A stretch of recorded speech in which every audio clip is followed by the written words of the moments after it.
Thank you for liking and subscribing and watching this High Desert Treasure Hunter production of Stage 1 using ceramic beads, or ceramic pellets.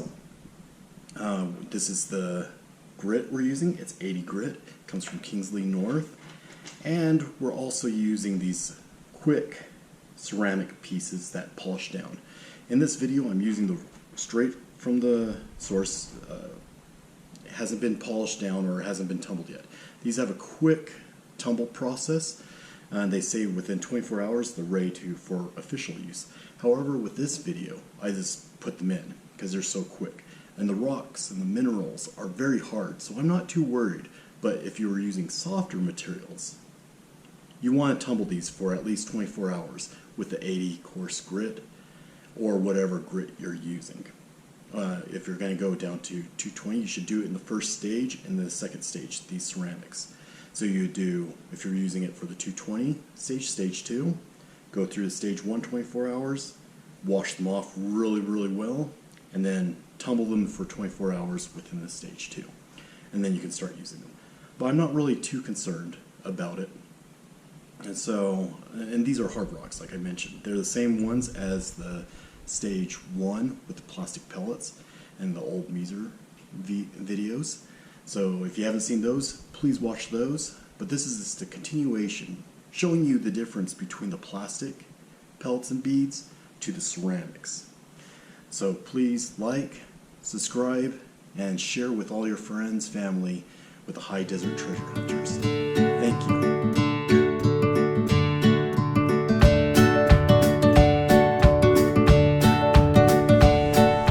Alright, here are the new minerals that I'm going to be tumbling. They're the same as the beads and pellets. However, I'm going to use ceramics for this one, just so we can see the difference in them. I'm going to try to reproduce what I did before. Just showing you what they look like, and then also showing you with the black light.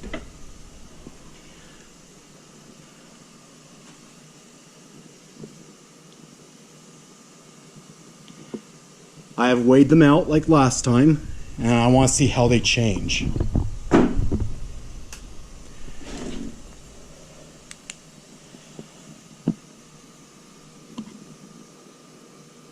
not really seeing them fluoresce. Some of them I don't expect to. A little bit on this one. I don't know if you can see it. The fluorite, a little bit right there. Of course, yeah, you can see a little bit.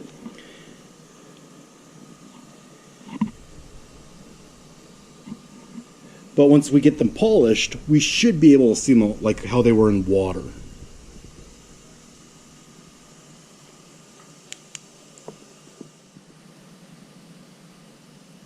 Alright, hello everyone. We're going to do stage 1 with ceramics. These haven't been used yet, so they still have a break-in period, but the break-in period is relatively short on these types.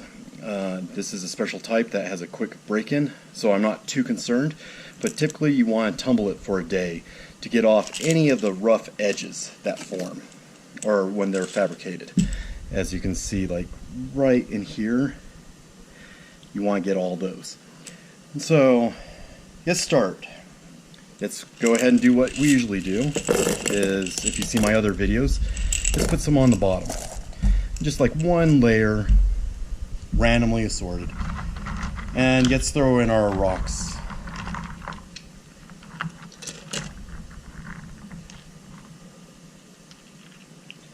I have the same ones as in the previous, different batch of course, but the same mineral type. Alright, let's go ahead and put some grit in. I'm not going to use old Meeser like I did in the other videos at this stage because I want to show you the difference. I don't want to have an aid like this quite yet. So let's put one scoop in.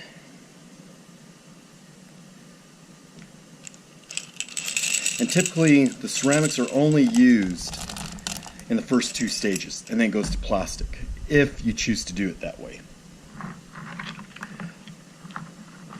throw in some more. And again, these ceramics are designed to aid in the tumbling. So if you notice that they're shaped a certain way, so it's to help move the material as it's rolling. And you want, and ideally it's going to be in between and kind of helping. These are sinking, so any of the grit on the bottom is forced up, where the plastic pellets, beads, are on the top and in between. It doesn't mean that they're not on the bottom, but it's just formed a little bit differently.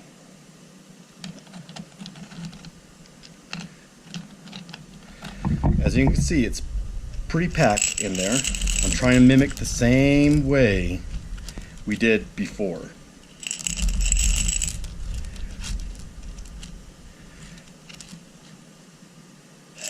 Alright. So it's probably a little bit overpacked, but that's kind of how it was with the previous batch with stage 1. Let's go ahead and put these other 2 scoops in, and then add our water. And then we'll button up at the hatches and see how it works in a week. But I wanted to show you, before I add the water, is I keep on saying you gotta burp it. What you can see on this is that it's starting to bulge out right here because there's air. You can see me pushing on it. And so what you do on this case is just lift the edge, and that's what we're trying to prevent, because it's decreasing the volume in here. And any excess gas from the rocks we want to get out too. Let's get a little bit more. Let's go ahead and add the water.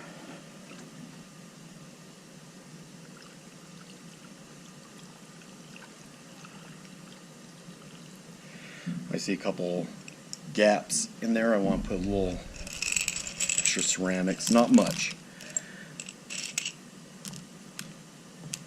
Because we want to have the space. If we overpack it, it's going to happen like what happened with the pellets, the plastic beads pellets, is that I'm not going to get the finish.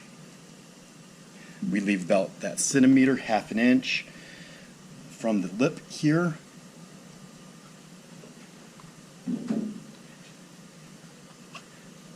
Keeps on getting a little air in there, and that's fine. But we want to close it off.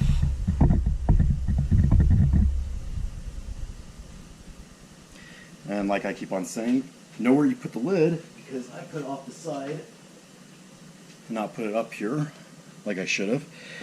But at least I knew where it was, because I've put it in places and I have to hunt it down because I get too excited about what I was doing. And alright, let's close it off just like what we did before. Lay it on its side. I can tell you it's probably pretty packed in there. You can see it doesn't move very easily, and it doesn't really want to move. So what I can do, if I notice this, is fix it right now. And so what I do is I open it up,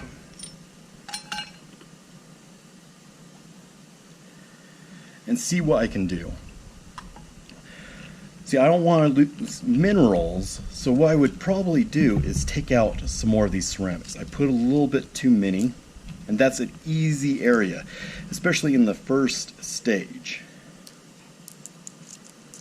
So I'm just taking out some.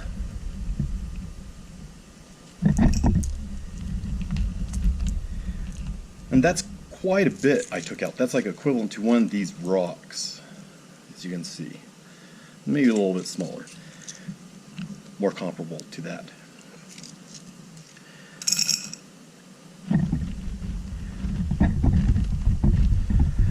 Let's batten up the hatches again.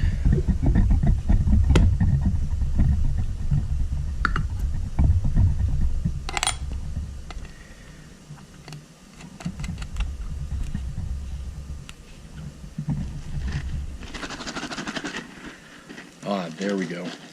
You can kind of see it, me being able to move it. and giving it a week, doing that, just tumbling, moving, should be pretty good. Again, set it on its side and see if it leaks. Leave it there for a little while. I can tell you it's going to leak because I can see actually the lid over here separate because I probably squeezed it too much. But let's check. See, we don't want that to happen. Lift it up, and I see there's a bunch of grit right here. These are just little things I have messed up before when I first started, and I just kind of point that out, that it's okay to do these mistakes. That's how you're going to learn. But if you can avoid it by having someone instruct you, even better.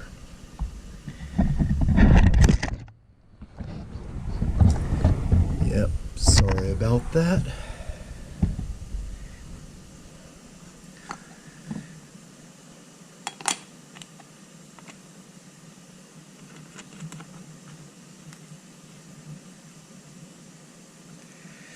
All right.